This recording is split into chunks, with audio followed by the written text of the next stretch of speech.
Hello everyone, and welcome to today's video where we are speaking to Michelle Hyman of the Money Charity. Welcome Michelle, thanks so much for joining me today. Thank you, Helen, glad to be here. So I thought we'd kick off first of all by talking about the Money Charity, of which you are the CEO, and the Money Charity, for people who aren't aware, which hopefully everybody is Bristow and Sutor's charity partner. We've chosen to support the Money Charity as our charitable endeavour, and we thought today would be a really great opportunity to talk about the excellent work that you're doing. So do you want to tell us a little bit about what it is? Yeah, of course. So Money Charity is the UK's financial capability and financial wellbeing charity. So we exist to help everybody make the most of their money throughout their lives. And for us, there are a couple of kind of key elements in that. So that's everybody, all ages, and all stages. So and all types of people as well. So there are other people who operate in this space, but I think we are the only one that provides a kind of comprehensive, or only charity anyway, that provides a comprehensive support for young people as well as adults, and also kind of working with the more traditionally vulnerable that you might expect a charity to work with, but also working with the sort of average, normal, mainstream adult and child in the UK. And we do that because we really strongly believe that what we do is for everybody. And, you know, just because you have a little bit of a job or a little bit of money doesn't mean you know how to manage it or how to make the most of it. And actually, you can probably benefit even more from what we offer if you fit into that sort of, you know, normal average person.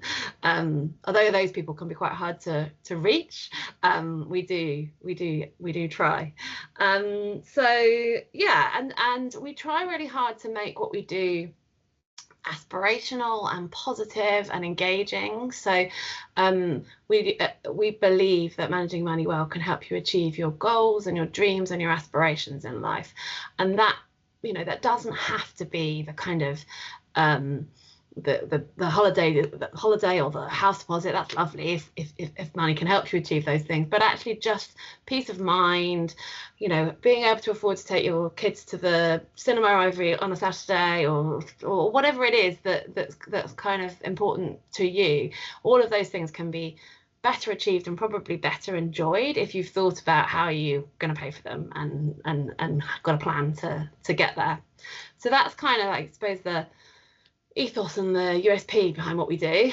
As I said, we work with young people and adults. So in the young people space, we work with schools, colleges, community groups all over the UK, and we deliver our workshops. So we have a suite of interactive face-to-face workshops that we deliver to young people, and we reach around 30,000, maybe just over that a year. So we've just celebrated our 20-year anniversary, but also 300,000 young people reached, which is a, you know, great achievement for us. Yeah, huge milestone. Yeah.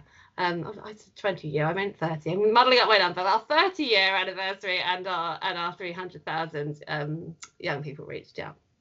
So we deliver at scale to young people across the UK, and we have a team of consultants around the country who deliver in their local schools and colleges, and that's how we kind of reach how we reach so many people. We also have a student money manual, which is a guide to all things money management if you're young, going to university or just started at uni. And then finally we have some teacher resource packs, which are like lessons in a box, which allow teachers to download a pack that they can then use to dip into the subject in a bit more detail. So yeah, that's how young people work. And then the adult side of things, we have a similar model where we deliver to adults in community settings. So that's a really diverse group of adults. It could be carers, it could be refugees, it could be the homeless, it could just be people who live in a housing association, or any group of adults who will come together and allow us to come and talk to them. So again, workshops and webinars in the adults side, mainly face to face, but also some online, in kind of community group settings. And all of that is kindly funded by our partners, including yourselves. And then the kind of bit that's perhaps a bit different is that we also sell financial wellbeing training to employers around the country. So that's a really great way, not only of raising income for the charity, but also for us to reach those sort of mainstream adults that I was talking about. And financial wellbeing as a sort of responsibility for an employer is a fairly new concept, but it's definitely a concept that's changed so much over the last few years, with more and more employers realizing that the financial well-being of their employees has a direct impact on the way in which they perform in their roles, and absenteeism and all that sort of thing. So there's a real groundswell, I think, in lots of employers for that support. Absolutely. Yeah, and then we also just provide consultancy services and do some influencing work, so trying to look at kind of how we can influence policy and regulation, and in both in education and in financial services and financial regulation. So that's a kind of whistle-stop tour of what we do. Yeah, absolutely. And I mean, there's like so many things I want to dig into in that. That was really, really great to hear, sort of the breadth of services that you deliver, and also the depth, because like you say, it's not just about reaching the specific groups of people that maybe we think of as in need of financial education, and one of the things that we hear a lot from debt advice providers specifically is that actually people who are in financial difficulty are quite often very expert at managing their money. They actually do keep a budget, and they do know where their income and expenditure is and all that kind of thing. And actually it's more likely that if you are generally a bit more financially comfortable, or less in tune with your finances, as you have to be if you're in financial hardship, that you're less likely to have concept of where your money is, and much more likely to encounter difficulty later down the line if that situation changes, and so on and so forth. And I think one of the reasons why I think I personally was so interested in the mission of your charity is that it is very much about everybody making what they have work for them, rather than thinking about, right, there is a way to do financial well-being, or is that there is a goal or an aspiration, one thing that we're aiming at. It's no, what is financial well-being to individuals and to groups of people, and how do we help them to get there? Yeah, that's totally right. And you're totally right that kind of, well, the work we do can be important to all different types of people, but also the kind of issues that you deal with can affect all different types of people. There's definitely not kind of one group who for whom this is really difficult or really easy. It's important for everybody. Absolutely, 100%. And mentioning there around the education piece and young people and teachers and lesson in a box, one of the things we talk about quite frequently when we talk about financial vulnerability is financial capability, financial literacy, understanding what your obligations actually are and how to meet them. And obviously financial literacy has been a really hot topic, I think, more recently, and I believe it is now part of the curriculum in England and Wales, but I don't think there's been a ton of support for that in terms of what teachers have been given, and then so potentially that part of your work is very, very vital, because one of the things I love to say is just because you're a teacher doesn't mean you're any good with money. Like, I work in financial services and I wouldn't describe myself as good with money. There's no and so those lessons in a box, I assume, are a really, really positive support to that kind of work. Yeah. So we fought really hard to get financial education on the curriculum in England, and across the UK, but in England it went onto the curriculum in 2014, so 10-year anniversary. Wow. On the secondary curriculum, but it's not necessarily in the right places, so it's in citizenship rather than PSHE, which doesn't really work, and a little bit of maths. But also it's just, as you said, that they sort of added it to the curriculum, but that was it. It was kind of like, Mm-hmm. teachers go away, and there were literally, sort of things like go and talk about risk, go and talk about pensions, go and with very little support. And over the years, the charitable sector has filled that gap of support. So of us in the young people space, other organisations as well that do good work in this space, and lots of different ways of supporting teachers. So some other organisations do more kind of teacher training and that sort of thing, but we are more of the mindset that, as you say, just because you're a teacher doesn't mean you know how to do this stuff, and also you don't have the time to do this stuff. I mean, teachers are, it's not a separate subject on the curriculum. It's part of a subject, and actually a part of a subject that citizenship that often isn't prioritised in and of itself. So lots of teachers just don't have the time and don't want to be trained up on how to do this. They just want us to go in and do the direct delivery ourselves. So that's the kind of that's our part of the offering, I suppose, that we do the kind of easy touch. We'll come in and do it for you, so that the teachers don't have to spend time training them, getting trained up. Yeah, absolutely. I think, like you say, we rely so strongly on teachers for so many things, that it's got to be good to have an opportunity to sort of outsource that little piece of responsibility to an organisation that specialises and that has the time to spend to think about what is the best way to teach this, what is the best things to teach at this stage. Because the other thing I think is really interesting is like you say, that sort of all ages approach, because you've kind of got a mix of different aspirations, depending on, like, when you're talking to an 11-year-old about saving up for their trainers, that's very different to talking about a 35-year-old refugee. Like you say, that they're completely different outlooks, and I think that's really interesting. And for me and for Bristow and Sutor, I think we were thinking very much around prevention is better than cure and all that kind of stuff. But I think as well, you've got what I've learned from the work that you do is that prevention is all well and good, but actually those aspirations are so changing and your goals are so variable that you might learn something at 11 that is very useful when you're 11, but is potentially not going to help you at all when you're 35. And so it's a lot of ongoing learning process, really. It really is. I mean, you're not realistically, if you're taught at 11 about, what a pension is or what a mortgage is, you're not going to remember it when you're 35 and you need to actually, in the moment when you actually need to make those decisions. So we try, we have a lot of our financial education is, as you say, age appropriate and stage appropriate. So we do kind of intervene in the moment, but we also try really hard to make sure that a lot of what we do isn't necessarily about the technical detail, but is about behavior and mindset and confidence and kind of understanding that money is something that you can control and that it isn't this scary, there are lots of places of support. There are places that people can go to if you want to take out a mortgage or whatever it might be.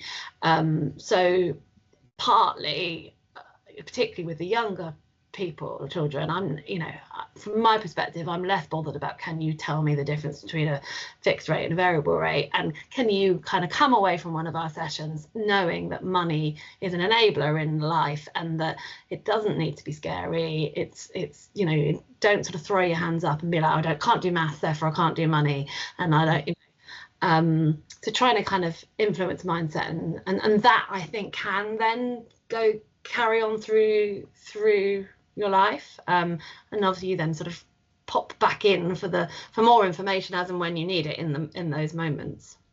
Yeah, absolutely. Yeah, I completely agree. I think it's about creating that confidence and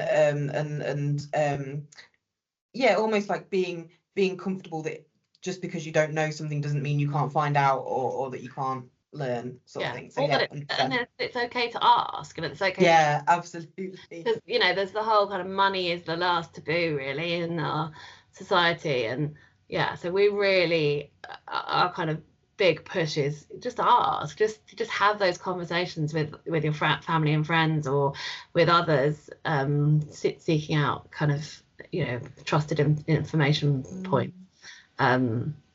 Yeah, and I mean, like you say, your work isn't necessarily focused on debt advice or anything like that, but I think that even having that mindset is going to help you if you do then get into financial difficulty, because you are going to feel able to ask for that support. And one of the things that we hear a lot from our debt advice provider partners is that people usually delay around 2 years before they actually seek advice. And hopefully, if we're giving people, if your organisation is giving people the confidence to ask those questions and seek support, then hopefully we're treating that problem as well, because then people will ask for help earlier and will hopefully not get into such challenging circumstances.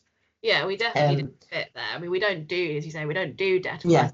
We do signpost, and we do have, in all our adult services, we do have that conversation about, you know, if you feel that your debt is out of control, then speak to these people, or debt advice is available. So hopefully we're doing our bit to kind of move people to debt advice services as soon as they need them. Yeah, absolutely. And so, like I said, we are one of your many partners. You have many fantastic partners. Got to meet some of them at the 30th birthday party, which was really, really excellent.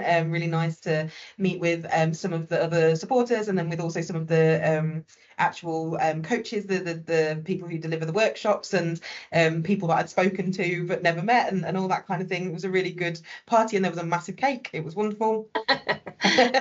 And so I enjoyed that. But we've been supporters of the Money Charity for 3 years now. We're just coming to the end of 3 years.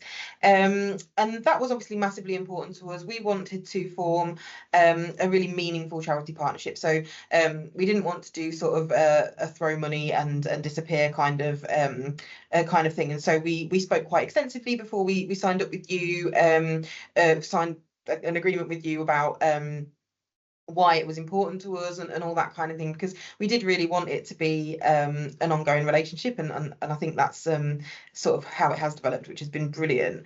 And it's really important to us, again, because we do see it as kind of a prevention is better than cure, but equally that we can offer it to our clients' customers, and it can really capture a whole range of different circumstances for their residents and all the different circumstances they're in. And so that's been a massive benefit for us in terms of when we're delivering social value into communities, and when we're speaking to our clients about the needs of their communities. And so you have done a ton of work on our behalf with young people and adults over the country, which has been really fantastic. And so from your side, what sort of because I'm not ashamed to say that some people don't want to partner with organisations like Bristow and Sutor. They do see that as a potential reputational risk or something along those lines. But that was never a concern for you, or at least not one that was a barrier. And I'm interested to know sort of why that was for your organisation. Yeah. So I think you're right in that when you corrected your words from it wasn't a concern to it wasn't a barrier. I think that's right, because I think we, you know, whenever we engage in a relationship with a new funder, we absolutely do have to consider the kind of reputational risk and the kind of the business that they are operating in, and the way in which they are operating. But the Money Charity was originally, when I joined 13 years ago, an organisation called Credit Action, and it was a debt charity. So it has a long and sort of proud history of working with all parts of the credit and debt industry, and that's a tradition that we have continued.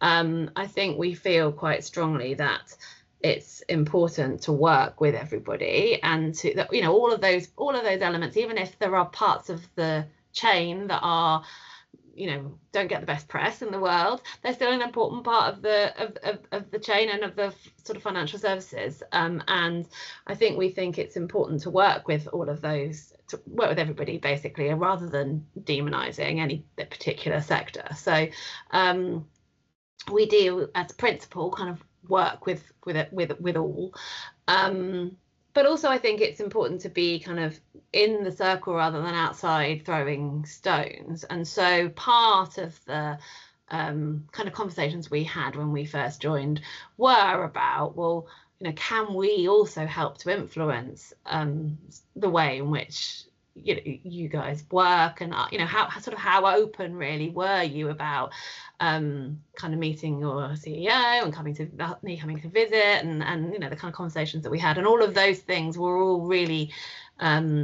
really kind of good indicators, I suppose, of an organisation that obviously wanted to fund us, but also wanted to learn and to listen, and to kind of one that we could help in other ways. So that's definitely was definitely part of my thought process, the kind of the relationship and the clear willingness from your side. I think also just sort of slightly aside from that, I think it's probably worth saying you were also, or have also been, really good funders in terms of a couple of things: agreeing to a 3-year partnership, which is really important to us because lots of funders don't. Lots of organisations just kind of give us money annually, and obviously that's great, but it's much more helpful if we've got certainty of income over a longer period of time for obvious reasons. Of course. And also agreeing to that a large chunk of the funding that you give us is unrestricted, which again is kind of the holy grail for a charity. So that means that we can use that money however we need to keep the charity running, and to sort of pay salaries and keep the lights on, which again lots of organisations don't want to provide, because what that means from your perspective is that the numbers that you are able to say, oh, we have funded are less than they might have been if you'd gone down the other route. So for both of those reasons, I think we're really grateful, but also we were really impressed by your kind of willingness and your flexibility in that space. Yeah, I mean, that's great to hear. And I think for us, it was a really important part of it, and part of that partnership rather than the transactional kind of piece. Because, yeah, I mean, obviously, it is obviously important to us that we can say this is what we're funding, and this is what these guys are delivering on our behalf, and all that kind of thing. That is really important. But also, I mean, if we believe in the mission of your charity, then we should support your charity to deliver the mission in the way that you need to deliver the mission, if that makes sense. That we're not the experts, we're asking you to help us, and so for us the partnership aspect and the split funding was a really massive part of that. And so, like you say, we are just coming to the end of our 3 years. We will be announcing another 3-year partnership. Hopefully we'll have it all signed on the dotted line before this video comes out. But yeah, we're really excited to carry on the relationship, and it's been really fantastic working with you for these last 3 years, and we're excited for the next. So yeah, bring it on. Yeah, we're really pleased that we've, as you say, we're very nearly agreed a new 3-year partnership. That'd be great. Yeah, exactly. And on that subject, in fact, of how the Money Charity and how you yourself, Michelle, get to work with the business and influence how we work, the last thing that I was going to mention, and that I thought it would be nice to talk about, is our independent advisory panel. Which you are recently a member of, and so just for the audience, our independent advisory panel has been something that we've had in place since 2018, so it has been around for a little while, and it's basically a group of external people with expertise either in the credit and collections industry or in adjacent industries in the sector, where we actively seek out that critical feedback, that sort of support and guidance in terms of how we're managing the services that we deliver, how we are treating our customers, how we're working with them, how we're communicating, and how we can improve in all the different ways that we are working. And we've recently refreshed our independent advisory panel, and Michelle has graciously agreed to join, which is fantastic. And so firstly, I just wanted to ask sort of what interested you in joining that panel? Why did you think that would be a good thing for you to do with your time? Because I imagine your time is very limited and valuable. Well, I guess it's just a concrete example of what I said earlier about your kind of willingness to hear and to be open and to listen. So, it's I've only been to one meeting so far, so it's early days, but from what I can tell, it's, Susan, your Chief Operating Officer, is in attendance, which is a good sign, and it kind of plays a critical friend type role in terms of looking at things that you bring to us and seeking our views on, but I think also listening to us about things that we may or may not be, we might be concerned about, or that we have examples of best practice, or that sort of thing. So it just seems like a really good vehicle to have those conversations and to be able to start to think about the kind of how can we help to influence Bristow and Sutor to be the best it can be, so that ultimately consumers are treated in the best way that they can be treated. Yeah, absolutely. And like you say, we've only had the one meeting of the refresh panel so far, but it did just feel like a really good energy, really good group, and like you say, real openness, and we really value people that are willing to have those opinions and make those comments, because it's no use to us for people to turn up and sort of be like, oh yeah, whatever, it's fine, kind of thing. Like, we want to be challenged, we want to continue to improve, and we realise as well, like, how important what we do is in terms of how broadly it can impact people's lives, how broadly it can impact communities as well, but then equally how important it is for our clients, because obviously there is a reason why we do what we do for our clients, and so it is really important that we balance that, and I think the IAP is a really, really valuable way of doing that. And so we were really, really pleased that you were available to join us and participate. So is there any, I mean, obviously this is going out on the internet, so we don't want to talk about anything specific, but what are sort of the key issues that you were hoping to bring to the IAP? What are the sorts of things that you think we'll be talking about? I think hopefully I can just bring that a kind of a fairly rounded, my background, although I've spent the last 13 years at the Money Charity, and therefore I've got a very kind of rounded financial well-being, financial education view. My original background was from the regulator at the FSA, so I've got a fairly rounded feel, I think, for financial services and for kind of both the regulatory aspects but also the consumer aspects. And so hopefully I can just bring a challenging but friendly voice looking under the bonnet and kind of helping to spot and improve, so that Bristow can be the best it can be. I mean, I think we're going to arrange some call listening and that sort of thing, so that'll be really interesting. At the meeting we looked at some letters which again was really interesting. So I think there's lots that we can do together. Fantastic. Well, it's been absolutely amazing to talk to you, Michelle, and like I say, brilliant to work with you over the last 3 years, and looking forward to the next. People who are interested in finding out more about what you do, would you direct them to your website? Is that the best place for them to go?